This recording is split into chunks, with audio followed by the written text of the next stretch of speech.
In January 1995, a livestock trailer hauled 14 wild wolves up a frozen road into the Lamar Valley of Yellowstone. They had been caught in Canada a few days earlier, sedated, crated, and driven across the border by a team that included a biologist named Mike Phillips, who had run the restoration for years. 14 animals, turned loose into a park the size of 2 American states. Over the next 20 years, those 14 wolves would change the forests, the rivers, the wildlife, and even the economies of the towns on Yellowstone's edge. People who later tried to add up everything those wolves set in motion arrived at a number that sounds almost absurd for 14 animals.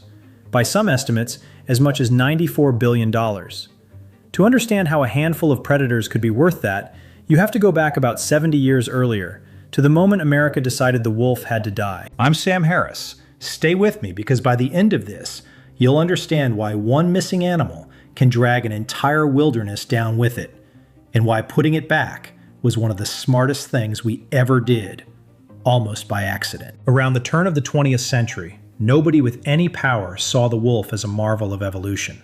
They saw a pest. Ranchers wanted it gone because it killed cattle and sheep. Hunters wanted it gone because it took the deer and elk they wanted for themselves. And the government agreed with both of them. The United States paid professional hunters to track wolves down and destroy them with rifles, steel traps, and poison laced into carcasses, and those men were horribly good at the work. Wolf populations that had held on through ice ages were emptied out of the West in a few decades. This was happening everywhere at once.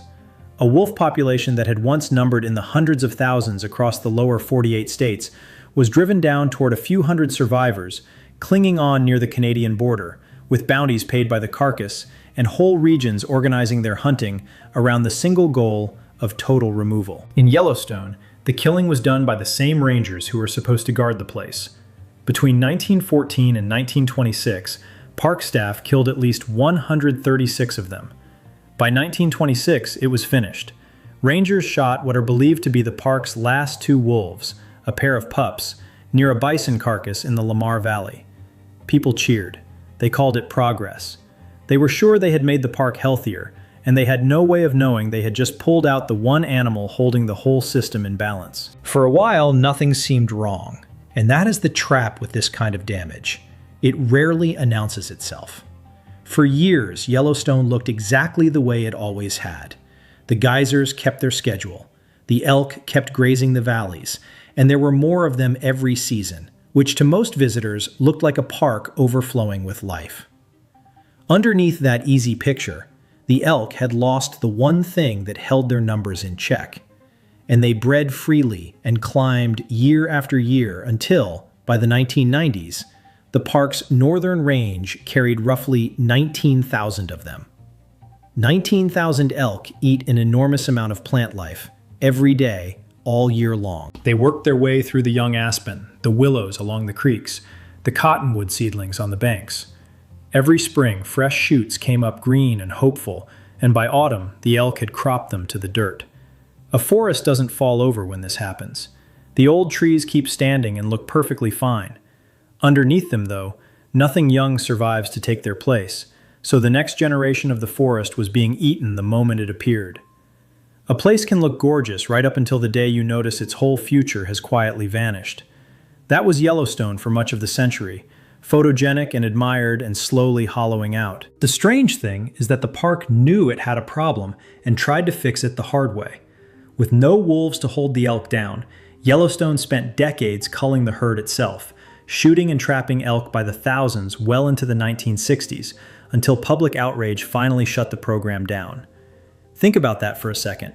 We had removed the animal that did this job for nothing, and then we tried to do the same job by hand, badly, for 40 years, and we still couldn't keep up. You might wonder why they didn't simply hunt the elk down to a sensible number and leave it there. They tried, and it never held, because a wolf does something to an elk that a rifle cannot. It frightens the whole herd into living differently. Ecologists call this the ecology of fear, and it may be the most underrated force in the park. An elk with no predators nearby can plant itself in one rich green spot beside a stream and feed there for days, because nothing makes it move. Put wolves back into that valley, and the same spot turns dangerous. Open meadows, tight gorges, the soft ground by rivers where there is nowhere to run. The elk learn to avoid all of it. They keep moving. They stay nervous. They stop grinding any one patch down to mud. That single shift in behavior turned out to matter as much as every elk the wolves actually caught and killed. By the early 1990s, a handful of scientists could see what the tourists couldn't. The park was coming apart, slowly, and the missing piece had a name. So they proposed bringing the wolf back, and the fight that followed was vicious.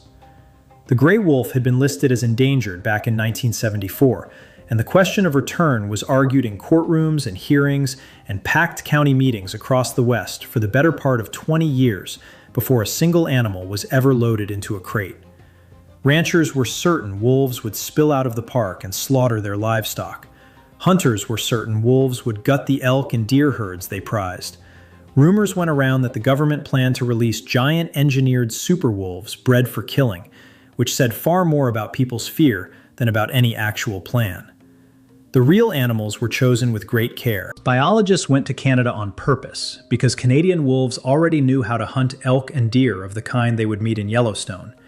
They took wolves from several different packs, so the new population would carry genetic variety. They even tried to choose animals with no history of bothering livestock or people. Then came the day itself. In January 1995, the first wolves arrived, each one sedated and carried in its own crate, hauled across the border and up into the snow of the same valley where the last wolves had been shot 69 years before. The team held the wolves for weeks inside large fenced pens before turning them loose, feeding them road-killed carcasses and keeping human contact to a minimum so the animals would settle in and not bolt straight back toward Canada the moment they were free. When the gates finally opened, nobody knew what would happen. The wolves might stay, they might run, the whole effort might collapse by nightfall. The first animals were so wary of the open gate that they refused to walk out through it, and the team finally had to cut a hole in the back of the pen and clear out of the area entirely before the wolves would leave on their own terms. They stayed. Somewhere in those valleys, a sound returned that the mountains had gone without for a human lifetime, the long, rising howl of a wild wolf carrying through the dark, and the people who heard it that first season talked about it for the rest of their lives. And then, almost at once, the whole project nearly lost everything. Two of the released wolves, a big gray male the biologists numbered 10, and a black female numbered 9, paired off and wandered north out of the park, past the reach of the tracking antennas, into the ranch country around Red Lodge, Montana. Wolf 9 was heavily pregnant. In late April 1995, a man named Chad McKittrick caught Wolf 10 in his rifle scope.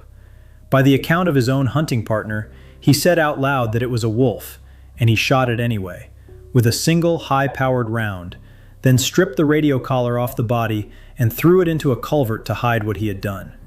The first great hope of the whole program lay dead in the grass a few weeks after walking free. Wolf 9 was now alone and ready to give birth. She dug a den under a pine tree and brought 8 pups into the world, with no mate to hunt for her and no pack to guard them. A nursing mother cannot leave her pups for long, and a lone wolf with a fresh litter in open country is about as exposed as a wolf can be. Biologists tracked her down, found her with the pups, and made an unusual decision. They gathered up the whole family and carried them back to a holding pen inside the park, where the pups had food brought to them and branches over their heads while they grew. Then came the wolf almost nobody had bet on. Wolf 8 was small, a picked-on yearling, the runt of his litter, the last animal anyone would have chosen to lead a pack. He left his own pen, found the widowed 9 and her fatherless pups, and stepped into the place of the male who had been shot. Those pups carried another wolf's blood, and he owed them nothing. He raised them anyway, hunting for them, bringing up meat for them, playing with them. One of those 8 orphans was a pup the biologists would come to call 21. The park had begun to come back, and it had nearly been stopped in its very first spring by one man with a rifle. What happened next turned 14 numbered animals into something people followed like a long drama. Each pack grew its own character, its own hunting grounds, its own rivalries and heartbreaks, and the researchers came to know them by number and by temperament. No pack pulled in the world like the Druid Peak pack, and at the center of the Druids stood a wolf the biologists called 21. The same orphan Wolf 8 had carried meat to in that pen. He grew up, left home the way young wolves do, and in time he joined the Druids and rose to lead them. He grew huge and powerful, and as far as anyone who watched him could tell, he never lost a fight in his life, sometimes facing several rival males at once and still walking away. What made him a legend, though, was a rule he kept. When 21 beat a rival male, he let him live. He would pin the other wolf, win past any doubt, and then release him. He raised pups that were not his own, the same way Wolf 8 had once raised him. He paired with a female called 42, whose own story reads like something invented. For years, 42 lived under the boot of her dominant sister, an aggressive alpha female known as 40, who ruled the pack by force and savaged the wolves below her. In 2000, 40 was attacked and killed by the very females she had tormented, and 42 stepped into her place. Some of the watchers took to calling 42 the Cinderella wolf. Under 42 and 21, the Druid pack swelled to 37 animals, the largest ever recorded in the park. Rick McIntyre, who logged more than 100,000 wolf sightings in Yellowstone, showed up to watch the wolves so faithfully that for years he went without missing a single morning, dawn after dawn in the same cold valley.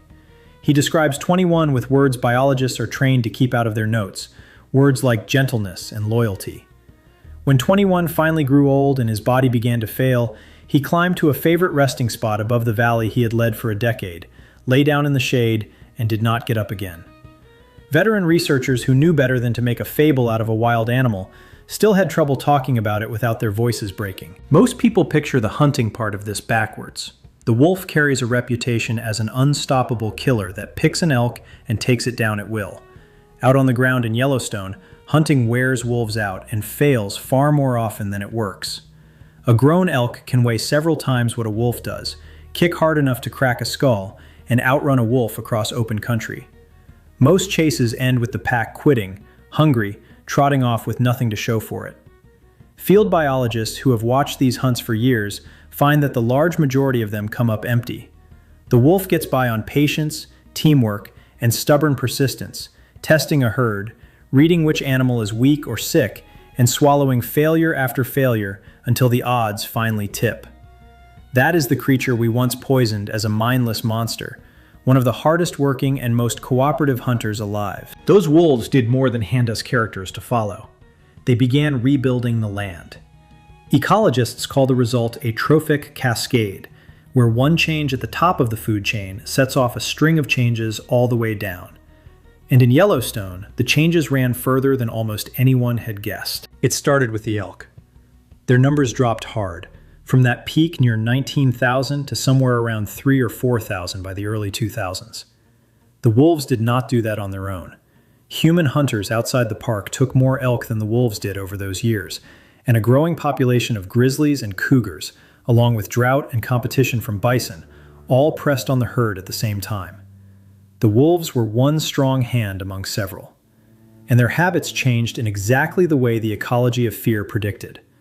They pulled back from the deep valleys and the tight gorges where wolves could corner them, and they spent far less time loafing along the rivers. In the ground they gave up, young trees finally got their chance.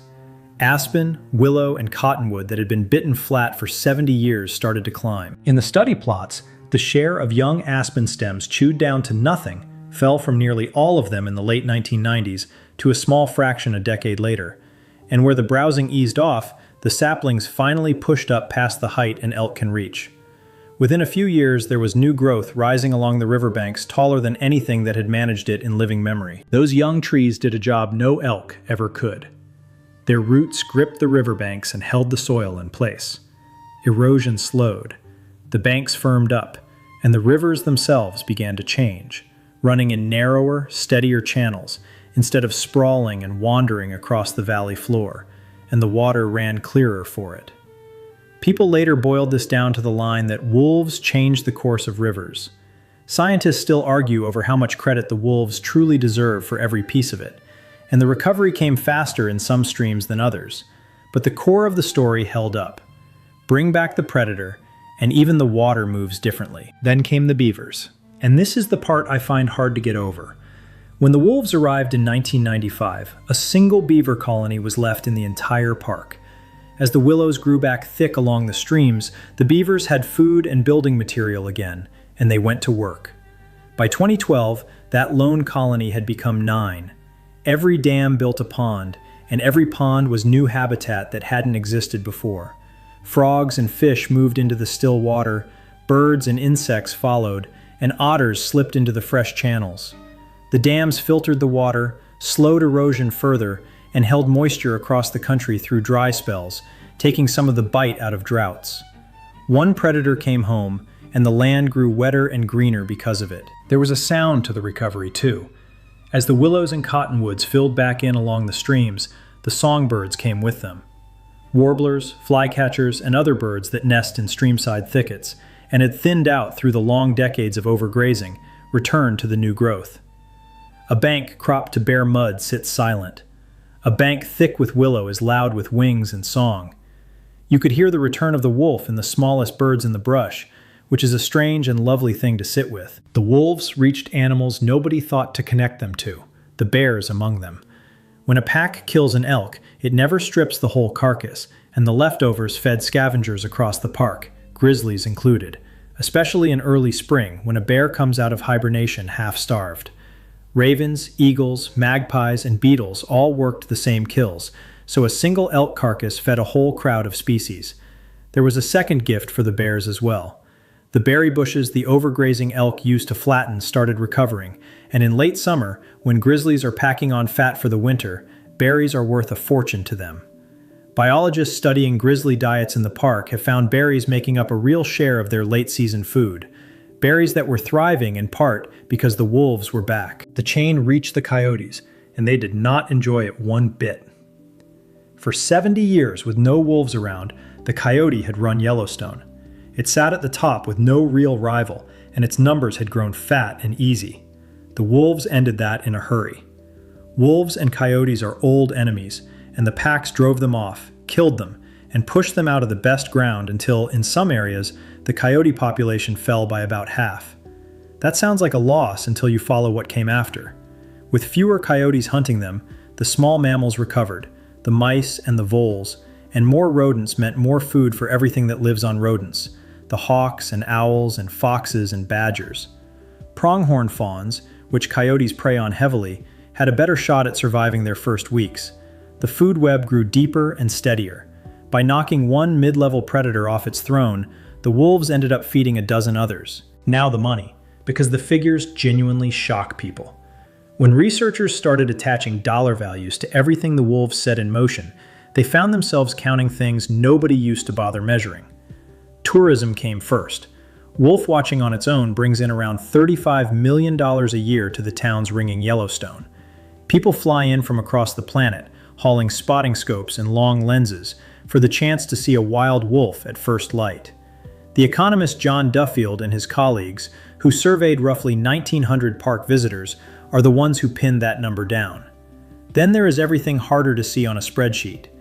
The recovering forests pull carbon out of the air and lock it away. Cleaner rivers cut the cost of treating water downstream. Restored wetlands soak up floods and bank water naturally, work that would otherwise need expensive concrete to do. With fewer elk chewing the riverbanks raw, the ground holds together and the roads and bridges crossing it last a little longer. Stack the tourism on the carbon, on the water, on the flood control, and the long-term value of the wolves' return climbs into the tens of billions of dollars, with the boldest estimates reaching all the way to that $94 billion figure from the start of this story. All of it from 14 animals that almost nobody wanted. This story carries a real cost in it, and that cost has a name. There was a wolf, the scientists tagged 832F, but the tens of thousands of people who followed her just called her 06 after the year she was born. She was the alpha female of the Lamar Canyon Pack, and she was famous for something wolves almost never pull off: bringing down a full-grown elk entirely on her own, work that usually takes a whole pack. She had been filmed and photographed so often that she was, by a wide margin, the best-known wolf on Earth, fitted with a $4,000 GPS collar so researchers could trace her movements. Her life was followed so closely that the journalist Nate Blakesley later built a best-selling book, American Wolf, around her. Then, a short distance outside the park boundary, a hunter shot and killed her, entirely within the law. Inside Yellowstone, 06 was a wonder people crossed oceans to glimpse.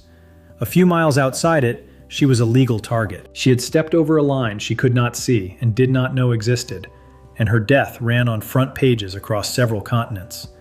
It forced a hard question the park still hasn't answered, about what you do with a wild animal that has no idea where your protection stops. Inside the boundary, the wolves are safe. Past that invisible edge, the rules flip. Several states run wolf hunting seasons now, and the fight between the people who want the wolf protected and the people who want it managed is still one of the angriest in American conservation. Even out of that loss, the science kept turning up surprises.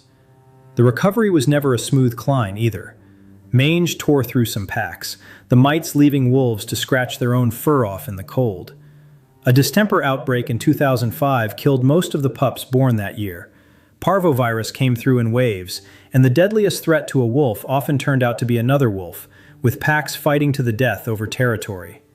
The teeth of rival packs brought down even some of the most famous animals in the park. After leaders like 06 were gone, biologists braced for packs to fall apart, and instead the packs reorganized. New leaders rose, the families regrouped, and life carried on, as though a pack holds its own way of surviving a death. The closer the researchers watched, the more familiar these animals looked.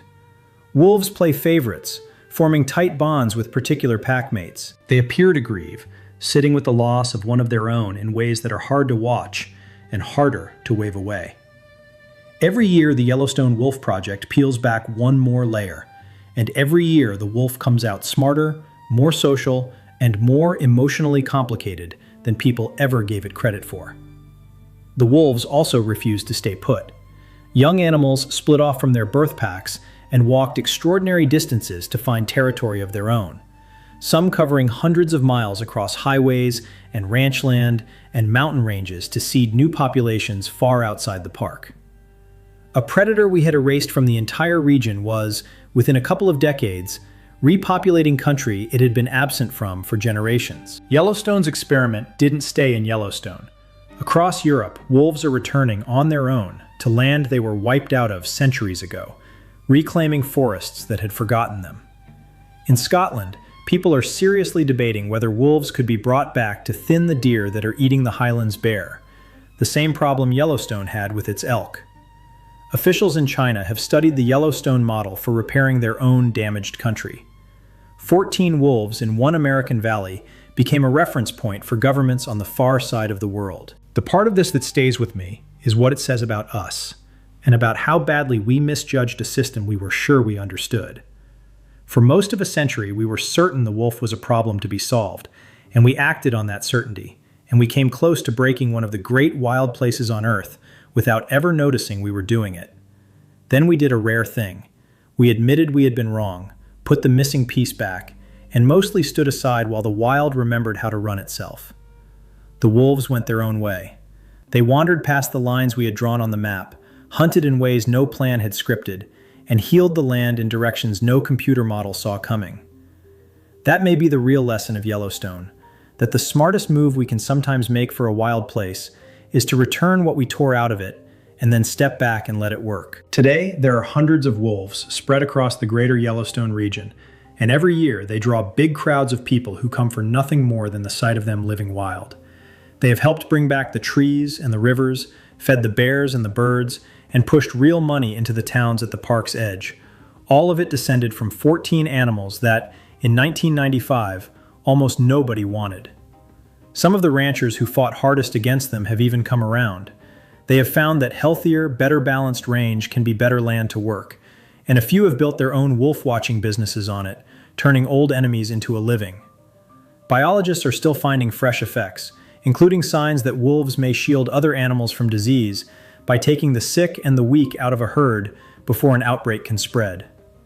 So the next time somebody tells you that one small change can't possibly matter, that a single missing piece is too minor to count, think about the wolves of Yellowstone. 14 animals, crated up in the dead of winter, who came home to a broken valley and showed us that everything in the wild is tied to everything else in ways we are only starting to work out. I'm Sam Harris. If this one moved you or caught you off guard, tell me in the comments where you land on bringing predators back. because I read them and I want to know what you think. Subscribe and stick around, because there are more stories like this one on the way. Thanks for watching.